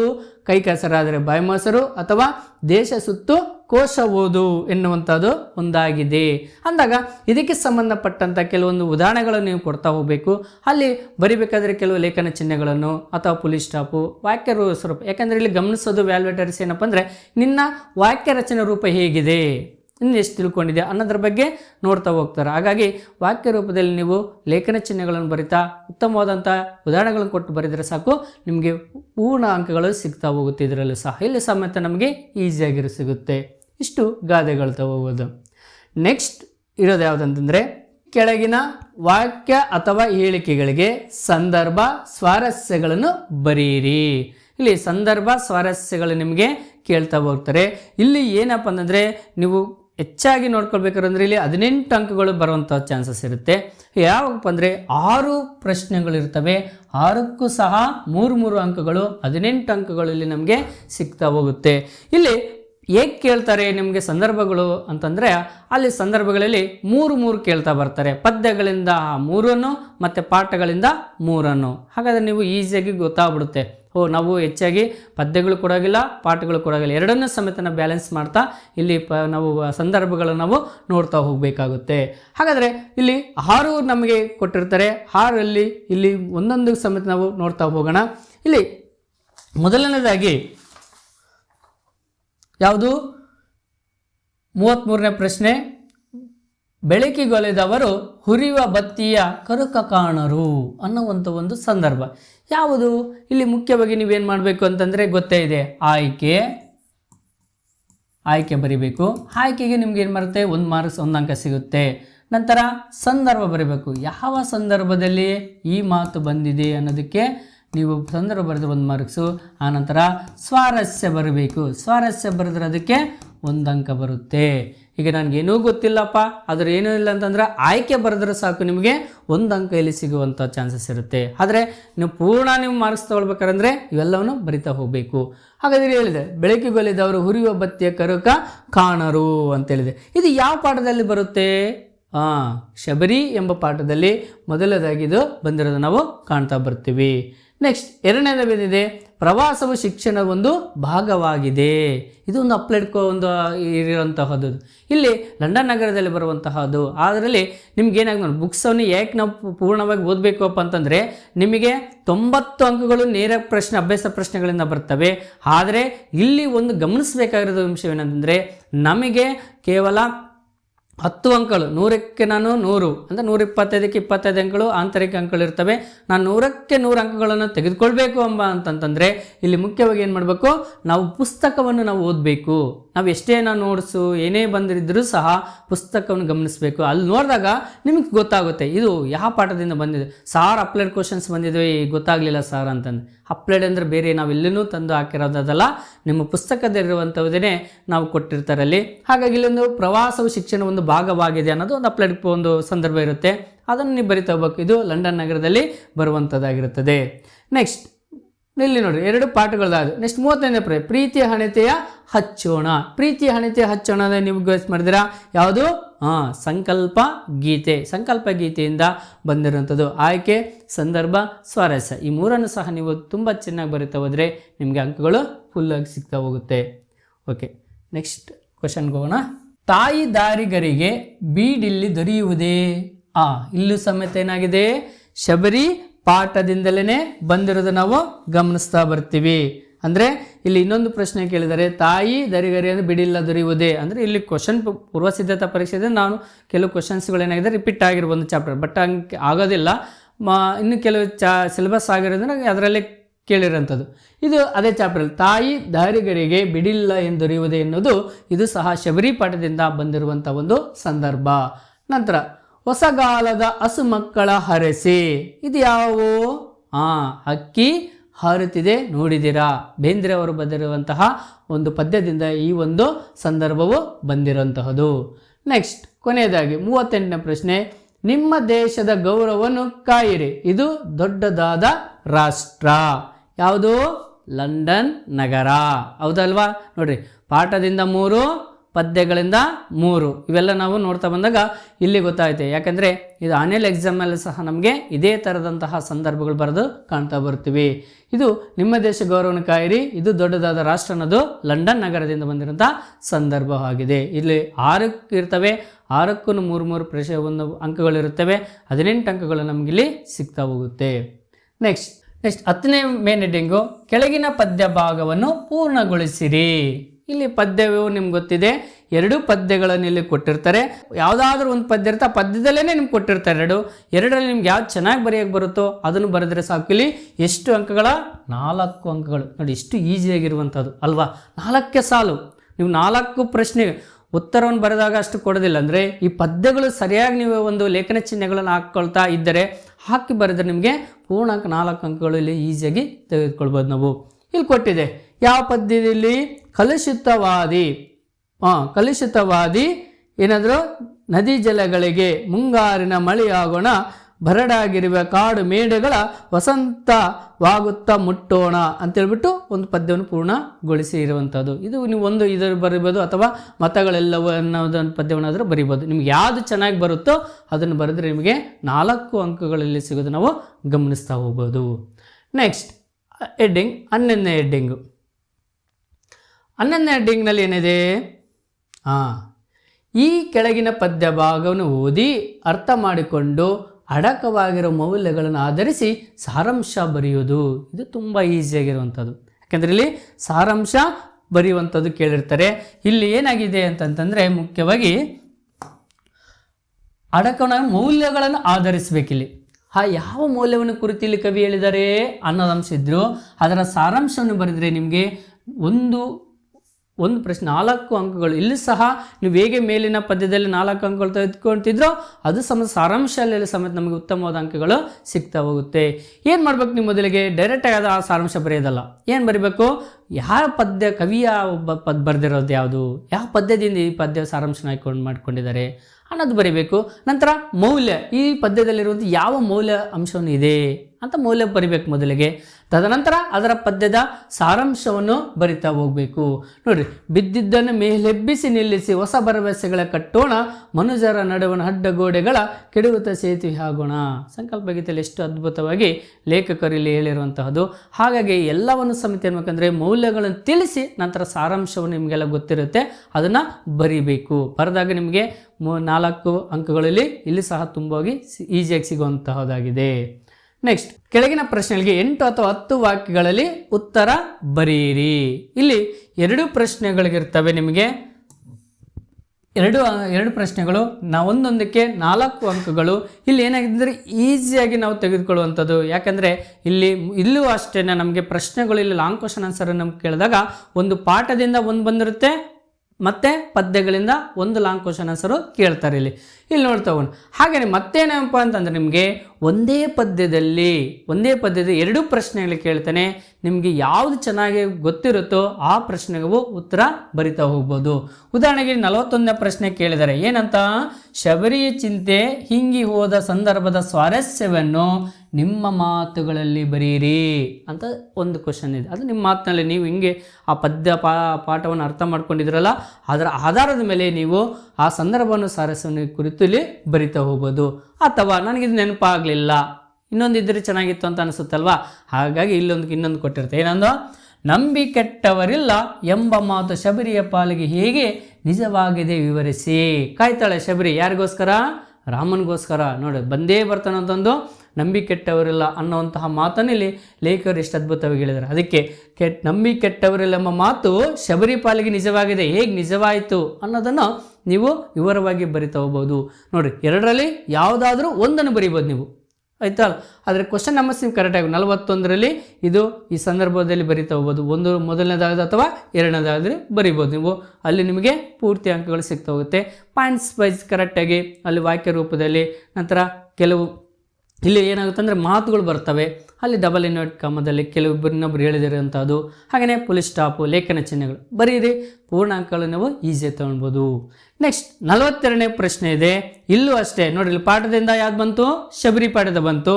ನೆಕ್ಸ್ಟ್ 2ನೇದಲ್ಲಿನ ಕ್ವಶನ್ಸ್ ನೋಡ್ತಾ ಹೋದಾಗ 42ನೇ ಪ್ರಶ್ನೆಯಲ್ಲಿ ಇಲ್ಲಿ ಒಂದು ಪದ್ಯಕ್ಕೆ ಸಂಬಂಧಪಟ್ಟಂತಹ ಇದು ಉತ್ತರವನ್ನು ಬರೀರಿ ಅಂತ ಕೇಳಿದ್ದಾರೆ. ಯಾವ ಪದ್ಯ?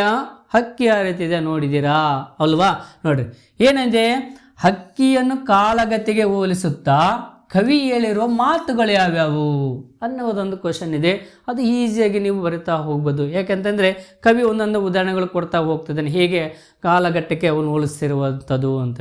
ಅಥವಾ ಅದು ನೆನಪಾಗಲಿ ಅಂದರೆ ಮತ್ತೊಂದು ಏನಂತ? ಹಕ್ಕಿ ಹಾರುತ್ತಿದೆ ನೋಡಿದಿರಾ, ಪದ್ಯದ ಸಾರಾಂಶವನ್ನು ನಿಮ್ಮ ಮಾತುಗಳಲ್ಲಿ ಬರೀರಿ. ಕಂಪ್ಲೀಟಾಗಿ ನೀವು ಪದ್ಯವನ್ನು ಯಾರು ಅರ್ಥ ಮಾಡ್ಕೊಂಡಿರ್ತೀರ ಅಥವಾ ಪದ್ಯ ಸಾರಾಂಶ ನೀವು ಬರ್ಕೊಂಡಿರ್ತೀರಲ್ಲ, ಕಂಪ್ಲೀಟಾಗಿ ಅದನ್ನು ಬರಿತಾ ಹೋಗ್ಬಿಟ್ರೆ ಸಾಕು, ನಿಮಗೆ 4 ಅಂಕಗಳು ಈಸಿಯಾಗಿ ಬರುತ್ತೆ. ನೋಡಿರಿ, ಒಂದು ಪದ್ಯದಿಂದ ಒಂದು ಪ್ರಶ್ನೆ ಇರುತ್ತೆ, ಪಾಠಗಳಿಂದ ಒಂದು ಪ್ರಶ್ನೆ ಇರುತ್ತೆ. ಇದರಲ್ಲಿ ನೀವು ಮುಖ್ಯವಾಗಿ ಬರೆಯೋದು ಏನಪ್ಪ ಅಂದರೆ 2 ಅಥವಾ ಅಂತ ಕೊಟ್ಟಿರ್ತಾರೆ. ಹಾಗಾಗಿ ನೀವು ಈಸಿಯಾಗಿ ಇಲ್ಲಿ ಸಹ ಮಾರ್ಕ್ಸನ್ನು ತೆಗೆದುಕೊಳ್ಬೋದು. ನೆಕ್ಸ್ಟ್, ಕೆಳಗಿನ ಗದ್ಯ ಭಾಗವನ್ನು ನೋಡ್ರಿ ಕೊಟ್ಟಿದ್ದಾರೆ ಅವರೇ. ಈ ಕೆಳಗಿನ ಗದ್ಯ ಭಾಗವನ್ನು ಮನಸ್ಸಿನಲ್ಲಿ ಓದಿಕೊಂಡು ಕೊಟ್ಟಿರೋ ಪ್ರಶ್ನೆಗಳಿಗೆ ಉತ್ತರ ಬರೆಯಿರಿ. ಎಷ್ಟು ಈಸಿ ಅಲ್ವಾ ನೋಡ್ರಿ. ಅವರೇನೆ ಏನಾಗಿರ್ತಾರೆ, ಇಲ್ಲೂ ಸಹ 43ನೇ ಪ್ರಶ್ನೆಯಲ್ಲಿ ಒಂದು ಪ್ಯಾಸೇಜ್ ಕೊಟ್ಟಿರ್ತಾರೆ, ಒಂದು ಗದ್ಯ ಭಾಗವನ್ನು ಕೊಟ್ಟಿರ್ತಾರೆ. ನೀವೇನು ಮಾಡ್ಬೇಕು, ಅದನ್ನು ಓದ್ಕೊಳ್ಬೇಕು. ಒಂದ್ಸಲ ಓದ್ಕೊಂಡ್ಬಿಟ್ಟು ಮನಸ್ಸಿನಲ್ಲಿ ಅಲ್ಲೇ ಕ್ವಶನ್ ಇರ್ತವೆ, ಅಲ್ಲೇ ಉತ್ತರ ಇರುತ್ತೆ. ನೋಡಿ ಎಷ್ಟು ಈಸಿಯಾಗಿ 4 ಮಾರ್ಕ್ಸು ಅಲ್ವಾ. ನಾವೆಲ್ಲೂ ಹೋಗಿ ಹುಡುಕೋದಂಥ ಅವಶ್ಯಕತೆ ಇರಲ್ಲ. ಅಲ್ಲೇ ಕೊಟ್ಟಿರ್ತಾರೆ ಅವರು ಪ್ಯಾಸೇಜನ್ನು ಅಥವಾ ಗದ್ಯ ಭಾಗವನ್ನು ಓದ್ಕೊಳ್ಳೋದು. ಒಂದು ನಿಮಿಷ ಓದ್ಕೊಂಡ ತಕ್ಷಣ ಅಲ್ಲೇ ಪ್ರಶ್ನೆ ಕೊಟ್ಟಿರ್ತಾರೆ, ಆನ್ಸರ್ ಉತ್ತರವನ್ನು ಬರೀಬೇಕು. ಎಷ್ಟು ಮಾರ್ಕ್ಸು? 4 ಮಾರ್ಕ್ಸು. ನೋಡಿರಿ ಎಷ್ಟು ಈಸಿಯಾಗಿ ನಾವು ಇಲ್ಲೂ ಸಹ ಮಾರ್ಕ್ಸನ್ನು 100% ತೆಗೆದುಕೊಳ್ಬೋದು. ಒಂದು ಪ್ಯಾಸೇಜ್ ಕೊಟ್ಟಿರ್ತೇವೆ, ಓದ್ಕೊಳ್ಳೋದಿಲ್ಲಿ ಏನಂದರೆ, ಕೆಲವು ದಿನಗಳ ತರುವಾಯ ರಂಗಣ್ಣ ಸ್ಕೂಲ್ಗಳ ಭೇಟಿಗೆಂದು ಹೊರಟ. ತಿಪ್ಪೇನಹಳ್ಳಿಯ ಮೇಷ್ಟ್ರು ನಿಜವಾಗಿಯೂ ರೂಲ್ಸಿಗೆ ವಿರುದ್ಧವಾಗಿ ನಡೆಯುತ್ತಿದ್ದಾನೆಯೇ? ಇನ್ನು ಇತರ ಯಾರೂ ಹಾಗೆ ದಾಖಲಿಲ್ಲದ ಮಕ್ಕಳನ್ನು ಸೇರಿಸಿಕೊಂಡಿದ್ದಾರೆ ಎಂದು ಆಲೋಚಿಸುತ್ತಾ ತಿಪ್ಪೇನಹಳ್ಳಿಗೆ ಸುಮಾರು 9 ಗಂಟೆಗೆ ಹೊತ್ತಿಗೆ ಹೋದ. ರಂಗಣ್ಣ ಬೈಸಿಕಲ್ನಿಂದ ಇಳಿದು ಅದನ್ನು ಗೋಡೆಗೆ ಒರಗಿಸಿದನು. ಮೇಷ್ಟ್ರು ವೆಂಕಣ್ಣ ಭಯದಿಂದ ನಡುಗುತ್ತಾ ಹೊರಕ್ಕೆ ಬಂದ. ನಮಸ್ಕಾರ ಮಾಡಿದನು. ಪಾಠಶಾಲೆಯ ಗೋಡೆಗೆ ನೋಟಿಸ್ ಬೋರ್ಡ್ ಒಂದನ್ನು ತಗಲು ಹಾಕುತ್ತಾ, ನೋಟಿಸ್ ಬೋರ್ಡಿನ ಮೇಲೆ ಮಕ್ಕಳು ಸರಿಯಾದ ಹೊತ್ತಿಗೆ ಬರಬೇಕು. 2ನೇದಾಗಿ ಪಾಠ ಕಾಲದ ಗ್ರಾಮಸ್ಥರ ಒಳಕ್ಕೆ ಬರಕೂಡದು. 3ನೇ ದಾಖಲೆ ಇಲ್ಲದ ಮಕ್ಕಳನ್ನು ಒಳಕ್ಕೆ ಸೇರಿಸುವುದಿಲ್ಲ. 4ನೇದು ಸ್ಕೂಲಿನ ಒಪ್ಪರದಲ್ಲಿ ಗ್ರಾಮಸ್ಥರು ಯಾರೂ ಕುಳಿತು ಗಲಾಟೆ ಮಾಡಕೂಡದು ಎಂದು ದಪ್ಪ ಅಕ್ಷರಗಳಲ್ಲಿ ಬರೆದಿತ್ತು. ರಂಗಣ್ಣ ಅವುಗಳನ್ನೆಲ್ಲ ನೋಡಿ ತೃಪ್ತಿ ಪಟ್ಟುಕೊಂಡನು. ಮೇಷ್ಟ್ರೆ, ಹಿಂದೆ ಸಾಹೇಬರು ಬಂದಾಗ ಈ ನೋಟಿಸ್ ಬೋರ್ಡು ಇಲ್ಲಿ ಹಾಕಿರಲಿಲ್ಲವೇ ಎಂದು ಕೇಳಿದನು. ಇದು ಒಂದು ಪ್ಯಾಸೇಜ್ ಇಷ್ಟಿರುತ್ತೆ. ನೀವೇನು ಮಾಡ್ಬೇಕಿಲ್ಲಿ, ಅದನ್ನು 4 ಪ್ರಶ್ನೆಗಳು ಕೊಟ್ಟಿರ್ತಾರೆ. ಇಲ್ಲಿ ಪ್ರಶ್ನೆಗಳು ಇಲ್ಲಿದೆ ನೋಡ್ರಿ. ಹಾಕಿದ್ದೆ ಸ್ವಾಮಿ, ಇನ್ನೊಂದು ಸ್ವಲ್ಪ ಪ್ಯಾಸೇಜ್ ಇದೆ. ಹಾಕಿದ್ದೆ ಸ್ವಾಮಿ, ಎಲ್ಲವನ್ನೂ ಹಾಕಿದ್ದೆ. ಏನು ಹಾಕಿದ್ದಾರೆ ಏನು? ನನ್ನ ಗ್ರಹಚಾರ ತಮ್ಮ ಜಿಲ್ಮನೆ ಆರ್ಡರು ನಿನ್ನೆ ನನ್ನ ಕೈಗೆ ತಲುಪಿತ್ತು ಸ್ವಾಮಿ. ಅದನ್ನು ನೋಡಿ ಎದೆ ಒಡೆದು ದೋಯಿತು. ಅನ್ನ ನೀರು ಮುಟ್ಟಿದರೆ ಕೇಳಿ ಆ ಸೂರ್ಯನಾರಾಯಣನ ಆಣೆ ಎಂದ. ಇಷ್ಟು ಅಲ್ಲಿ ಪ್ಯಾಸೇಜ್ ಇತ್ತು. ಈಗ ಪ್ರಶ್ನೆಗಳು ಕೊಟ್ಟಿದ್ದಾರೆ. ಎಷ್ಟಿದ್ದಾವೆ? 2 ಪ್ರಶ್ನೆಗಳಿದ್ದಾವೆ. 1ನೇ ಪ್ರಶ್ನೆ ಏನು, ತಿಪ್ಪೇನಹಳ್ಳಿ ಪಾಠಶಾಲೆ ನೋಟಿಸ್ ಬೋರ್ಡಿನ ಮೇಲೆ ಏನೆಂದು ಬರೆಯಲಾಗಿತ್ತು? ಆ 4 ಪಾಯಿಂಟ್ಸ್ ಇದ್ದವಲ್ವಾ, ಆ 4 ಪಾಯಿಂಟ್ಸ್ಗಳು ನೀವು ಬರೆದರೆ ಸಾಕಲಿ. ನೋಡ್ರಿ ಎಷ್ಟು ಈಸಿ ಅಲ್ಲ. ನೆಕ್ಸ್ಟ್ 2ನೇ ಪ್ರಶ್ನೆ ಯಾವುದು? ರಂಗಣ್ಣ ತಿಪ್ಪೇನಹಳ್ಳಿ ಶಾಲೆಗೆ ಭೇಟಿ ನೀಡಲು ಕಾರಣವೇನು? ಏನಕ್ಕೆ ಭೇಟಿ ನೀಡ್ತಾನೆ ಅನ್ನೋದು ಕಾರಣ ಅಲ್ಲೇ ಇದೆ. ನೀವು ಅದು ನೋಡಿಕೊಂಡು ಬರಿಬೇಕಿಲ್ಲಿ. 2 ಕಾರಣಗಳಿಗೆ ಪ್ರಶ್ನೆಗಳಿಗೆ ಬರೆದ್ರೆ ಇಲ್ಲಿ ನಿಮಗೆ ಪೂರ್ಣ ಅಂಕ ಸಿಗುತ್ತೆ. ನೋಡಿ ತುಂಬ ಈಸಿಯಾಗಿರುವಂಥ ನಾವು ಗಳಿಸ್ಕೊಳ್ವಂಥ ಅಂಕಗಳು ಇವೆಲ್ಲನೂ. ನೆಕ್ಸ್ಟ್ ಹೆಡ್ಡಿಂಗು ಯಾವುದು? ಈ ಕೆಳಗಿನ ಯಾವುದಾದ್ರೂ ಒಂದಕ್ಕೆ ಕೊಟ್ಟಿರುವ ಮಾಹಿತಿಯನ್ನು ಆಧರಿಸಿ ಪತ್ರ ಬರೆಯಿರಿ ಅಂತ ಇರುತ್ತೆ. ಆದರೆ ಇಲ್ಲಿ ಏನಾಗಿದೆ ಅಂತಂದರೆ 2 ಕೊಟ್ಟಿರ್ತಾರೆ ನಿಮಗೆ. ಪ್ರತಿ ಪರೀಕ್ಷೆಯಲ್ಲಿ ನಿಮಗೆ ಆನ್ಯುವಲ್ ಎಕ್ಸಾಮ್ನಲ್ಲಿ ಸಹ 2 ಪತ್ರಗಳನ್ನು ಬರೆಯೋಕ್ಕೆ ಅವಕಾಶ ಕೊಡ್ತಾರೆ. ಒಂದು ಖಾಸಗಿ ಪತ್ರವನ್ನು, ಮತ್ತೊಂದು ವ್ಯವಹಾರಿಕ ಪತ್ರಗಳು ಅಂತೇಳಿ ಕೊಟ್ಟಿರ್ತಾರೆ.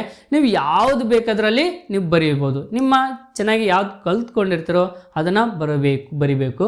ಇಲ್ಲಿ ಕೊಟ್ಟಿದ್ದಾರೆ ಏನಂತ, ಅಲ್ಲೇ ನೋಡಿರಿ ತುಂಬ ಈಸಿಯಾಗಿ ನಾವು ಕಂಡು ಯಾರಿಗೆ ಕಳಿಸ್ತಿದ್ದಾರೆ ಮತ್ತು ಏನೇನು ಸಬ್ಜೆಕ್ಟ್ ಅಂದರೆ ವಿಷಯಗಳನ್ನು ಎಲ್ಲವನ್ನು ಕೊಟ್ಟಿರ್ತಾರೆ. ನೀವೇನು ಮಾಡಬೇಕು, ವಿಷಯವನ್ನು ಡೆವಲಪ್ಮೆಂಟ್ ಅಂದರೆ ವಿಷಯದ ವಿವರಣೆ ಒಡಲನ್ನು ಬರಿತಾ ಹೋಗಬೇಕಷ್ಟೇ. ಅಷ್ಟು ಬಿಟ್ಟರೆ ಅಲ್ಲಿ ನೀವು ಈಸಿಯಾಗಿ ಎಲ್ಲೂ ಸಹ ಅಂಕಗಳು ತೆಗೆದುಕೊಳ್ಬೋದು.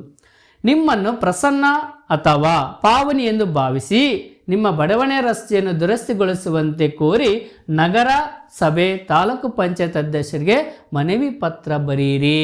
ಗೊತ್ತಾಯ್ತು ನಿಮಗೆ ಯಾವುದಿದು? ವ್ಯವಹಾರಿಕ ಪತ್ರಿಕೆ ಅದರಲ್ಲಿ ಆಯಿತು. ಅಥವಾ ನಮಗೆ ಇದು ಬರೆಯೋಕ್ಕೆ ಬರಲಿಲ್ಲ, ನಾನು ಖಾಸಗಿ ಪತ್ರ ತುಂಬ ಚೆನ್ನಾಗಿ ಬರೀತೀನಿ ಅಂದಾಗ ಅವ್ರಿಗೆ ಬರೀಬೋದಿಲ್ಲ. ನಿಮ್ಮನ್ನು ಸರ್ಕಾರಿ ಪ್ರೌಢಶಾಲೆ ಮಲ್ಲೇಶ್ವರಂ ಬೆಂಗಳೂರು ಇಲ್ಲಿನ ವಿದ್ಯಾರ್ಥಿ ಗೌತಮ್ ಅಥವಾ ತನ್ಮಯ್ ಎಂದು ಭಾವಿಸಿಕೊಂಡು ನಿಮ್ಮ ಶಾಲೆಯಲ್ಲಿ ಆಚರಿಸಿದ ಸ್ವಾತಂತ್ರ್ಯ ದಿನಾಚರಣೆ ಕುರಿತು ಗೆಳೆಯ ಅಥವಾ ಗೆಳತಿಗೆ ಪತ್ರ ಬರೆಯಿರಿ. ನಿಮ್ಮ ಶಾಲೆಯಲ್ಲಿ ಸ್ವಾತಂತ್ರ್ಯ ದಿನಾಚರಣೆಯನ್ನು ಕುರಿತು ಯಾರಿಗೆ ಬರೀಬೇಕಿಲ್ಲಿ? ಅವರೇ ಕೊಟ್ಟಿದ್ದಾರೆ ಇಲ್ಲಿ. ಯಾರಿಗೆ? ಗೆಳೆಯ ಅಥವಾ ಗೆಳತಿಗೆ ಪತ್ರ ಬರೆಯೋದು. ಇಷ್ಟು ನೋಡಿ.